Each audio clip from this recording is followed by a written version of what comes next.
Now what we saw earlier is Lenny Hale came out with a whole new set of speed. He's found his old rhythm, and he could really shake up this championship a bit. But again, nothing is for sure. That's the one thing you know for sure in Formula Pacific, is it never really goes exactly as you might think. So by qualifying, Lenny Hale was the fastest man on the track.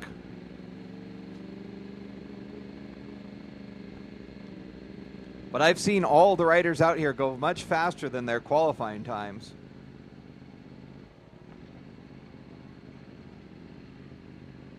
Now we've also seen some extra speed out of Jason Laritzen lately.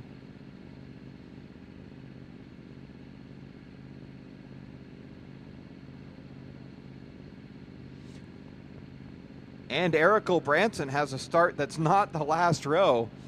This is a new thing for him. I was actually talking with Eric a little earlier. He was going so fast in open twins. I asked if he had made some changes to the bike. He said no, he just made a small change to his riding style that's made all the difference in the world. And that allowed him to be able to get the bike driving out of the corner more effectively than before. So Eric Branson has found some more speed. I hate it when a fast guy gets faster.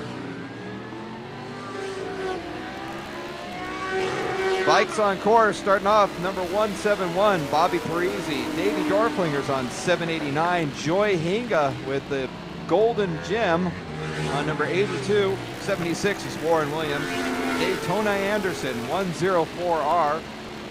Stephen Rue, 102. Damian Victor on the Beast Machine, 666. Tim Scarrett, 14. Peter Kimling, 90. James King, 159. Nathan Rodriguez, 105. Michael Ernest, 26. Eric Branson, 33. Greg McCullough's on 25. Steve Metz in the Tiger Bike, number 5. Number 2, Martin Schwartz. Number 1, Ricky Corey. 488 is Chris Siglent. And on pole, Lenny Hale.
Bikes taking their grid position.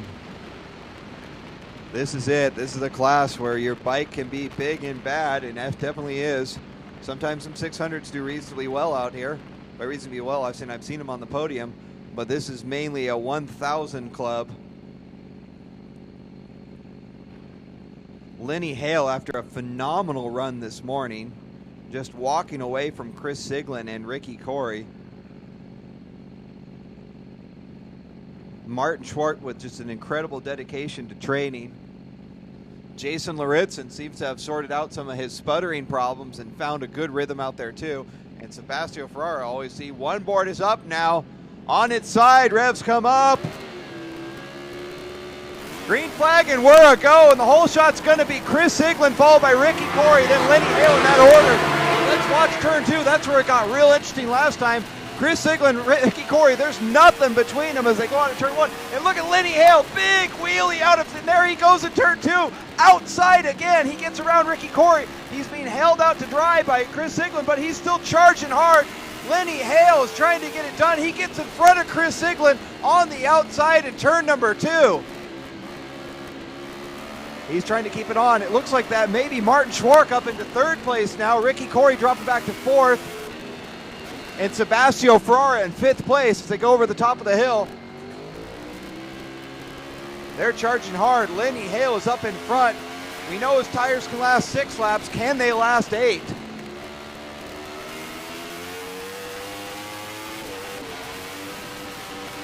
Chris Siglin is now getting threatened by Martin Schwark. Martin has his rhythm. It's going good and strong over the top of 9 any moment. This is going to be Lenny Hale leading the way. And there it is, Lenny Hale, Chris Siglin, Martin Schwark, Ricky Corey, and then Sebastian Ferrara in that order. No change up front as they're coming through turn number 10.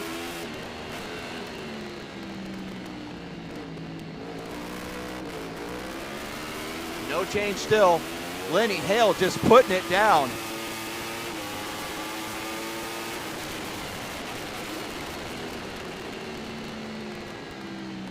The bikes behind him are really starting to wind themselves up. Lenny Hale is doing what he did earlier and just stringing together some fast laps. Of course, it's hard to do when that's only one lap, but Lenny Hale, Chris Siglin, Martin Schwark, Ricky Corey, Sebastian Ferrara, Greg McCullough. Then I have it as Jason Laritzen and Eric O'Branson. Again, Eric O'Branson made an adjustment to his riding style, and it's making all the difference in the world. But the king of turn 2 is leading the way right now. That's Lenny Hale.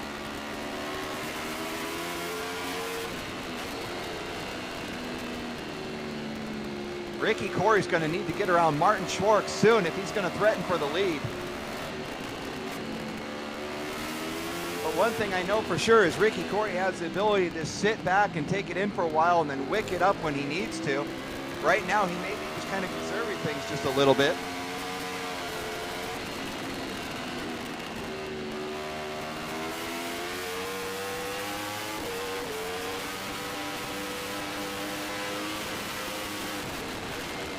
Greg McCullough has got an angry horde behind him. He's up in 5th or 6th place right now. I believe that's 6th place.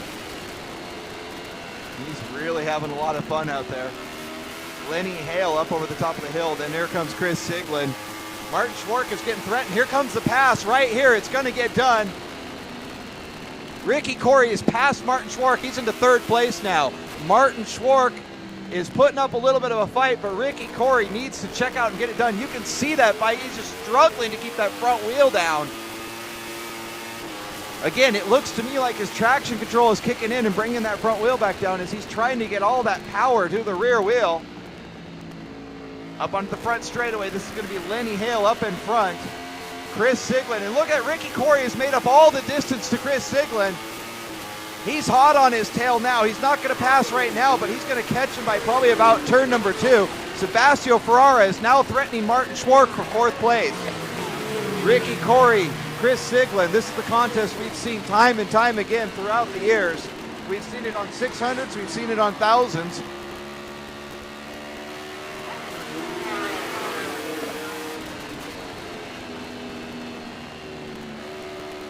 Lenny Hale by himself up front. Chris Siglin really smooth through turn 3. He actually builds a little bit of a gap on Ricky Corey in turn number 3. Over the top of the hill, Siglin, Corey, then Schwark and Ferrara all chasing Lenny Hale, who's just doing everything right. Lenny Hale already dropping down to a 148.1.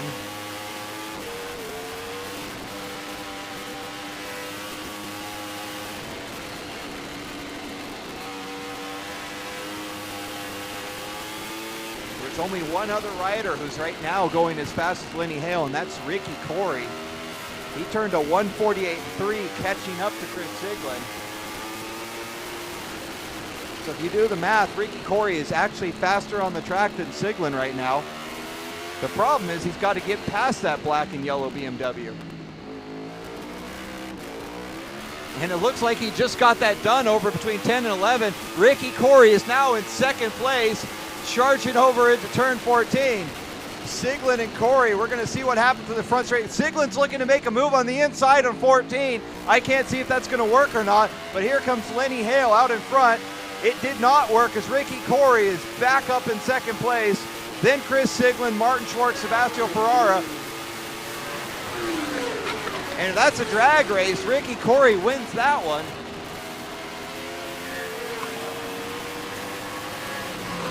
Siglin's now having to play catch up.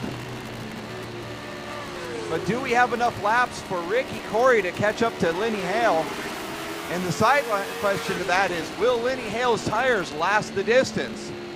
Lenny Hale has been fighting tire issues all season long. He seemed to find a formula that worked well for him last round and then really put it down in the Open Superbike race earlier today.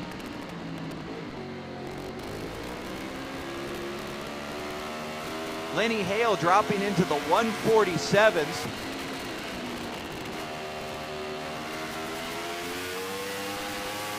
In my eyes, Ricky Corey is pulling a little bit of a gap on Chris Siglin in every corner. Chris has been working a lot on his riding. He's going to have to put all that to use right now if he wants to get back in front of Ricky Corey. And if we're talking a points championship, he doesn't have to finish in front of him, but Chris is a racer and he wants to win. Right now he's just thinking there's a bike in front of me and I need him behind me.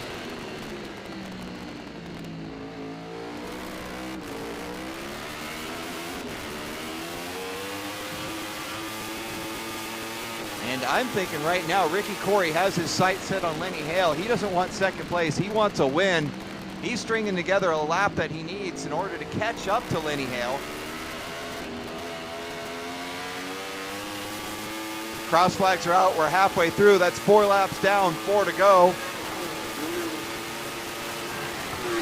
Martin Schwartz still keeping in front of Sebastian Ferrara. That's a fight for 4th and 5th place.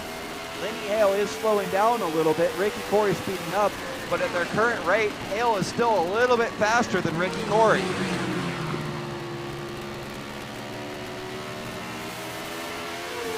Sebastian Ferrara all over the rear wheel of Martin Schwartz.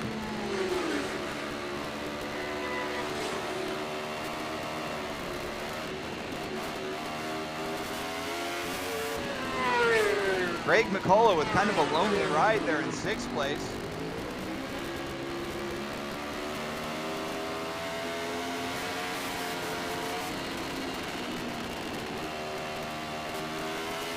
And that's Jason Maritzen and Eric O'Branson in that order. Sebastian Ferrara still all over the back wheel of Martin Schwartz. There's nothing between them as they head over to turn number 8. Over the top of the hill, that is Lenny Hale. Ricky Corey, Chris Siglin. Ferrara has gotten by Schwartz between 8 and 9. Sebastian Ferrara managed to get past Martin Schwartz and has taken over 4th place. Now there are enough laps for him to catch up to Siglin and make something change there.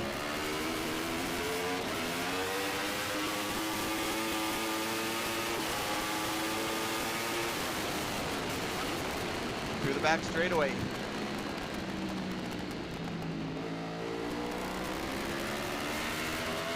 And onto the front. That is Lenny Hale. Ricky Corey. Chris Siglin, Sebastian Ferrara. And then Martin Schwartz. Sebastian Ferrara is starting to get his groove going. He's got a little catching up to do. Actually, at this point, he's got a lot of catching up to do. Chris Siglin is starting to fade a little bit. After dropping into the 147s earlier, he's actually lost about a little over a second a lap. I'm not sure if Chris is in just conserve mode or what's happening there, but Chris Siglin has started to lose touch.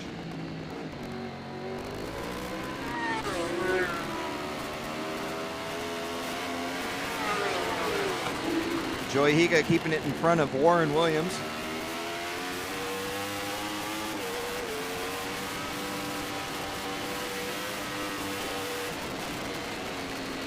You can see the wheelie out of Ricky Corey's bike way back here as it comes out of turn number 6. Over the top of the hill once again. Oh, we've got a yellow flag out. A rider has gone down. That's in turn number 8 to 9 area. I'm not sure which rider that is, but that's got to be somewhere up close to the front.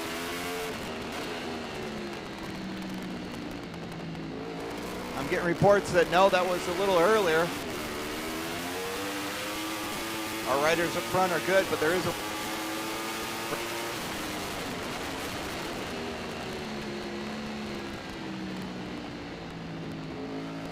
Lenny Hale is still stringing it together. He's actually slowing down a touch now, because he can.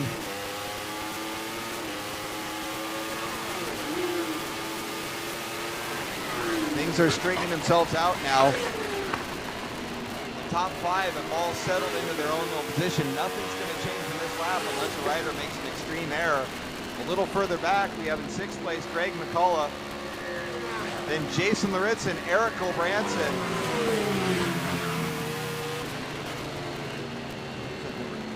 the 90 of Peter Kimling, and then I believe Steve Metz on the Tiger bike. So Eric Gulbranson, his new little riding style is working very well for him. Again, he just made a small adjustment. It's coming off and paying in spades.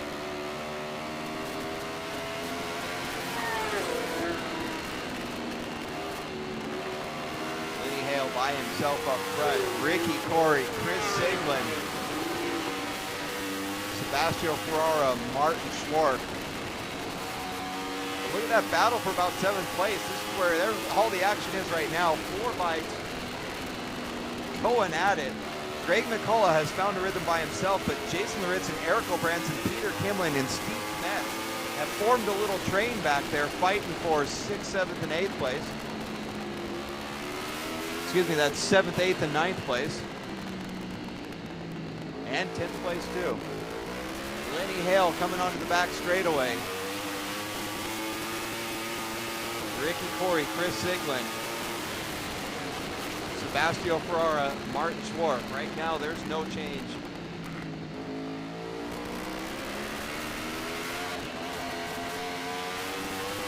Greg McCullough, then here's the pack. Still led, Gulbranson, Kimling, and Metz in that order. White flags out. This is your final lap. I don't see anything changing up front, but the battle for 6th, 7th, 8th, and 9th is heating up. And here it comes onto the front straightaway right now. Jason Laritzen, Eric Gulbranson, Peter Kimling, Steve Metz still in that order.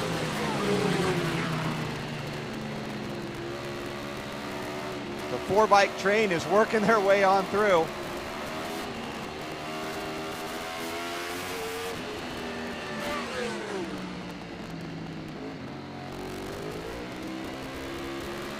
Jason Laritzen and Eric Gulbranson are trying to break away from that pack right now. Gulbranson closing in on Laritzen. He's in striking distance. Riders head over to turn number 5. That's Laritzen and Gulbranson. And they're actually reeling in Greg McCullough. By my eyes, they're going a little faster than Greg McCullough, and if he's not careful, they can envelop him. Laritzen and Gulbranson so close together as they come through turn number 7. Up in front, Lenny Hale still dominating.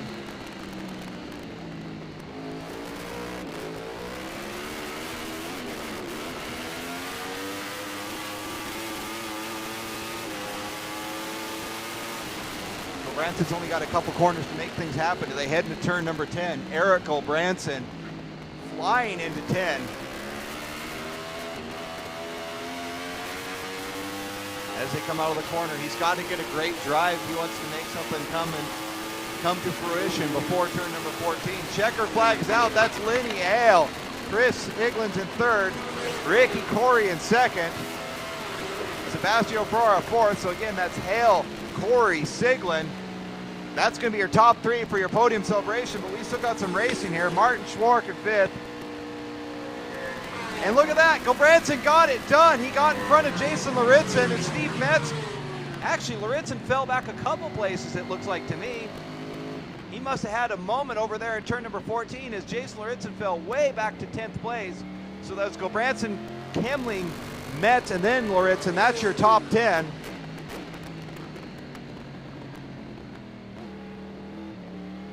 Checker flag continues to fly. Stephen Rue. Now that's going to be Tim Scarrett. Stephen Rue just in front of Scarrett. James King, Damian Victor. We're getting ready for a podium celebration. Come on down to the winner's circle and let's celebrate. It was some good racing action out there. We'll see you there.